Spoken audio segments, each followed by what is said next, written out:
Joshua, labasan mo nga akong ano, 125 na yung may ano ha.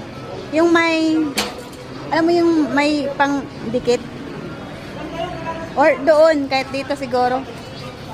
Hindi. Tingnan natin kung may pandikit. Para malaman nyo guys kung anong purpose nito. Kagaya nito.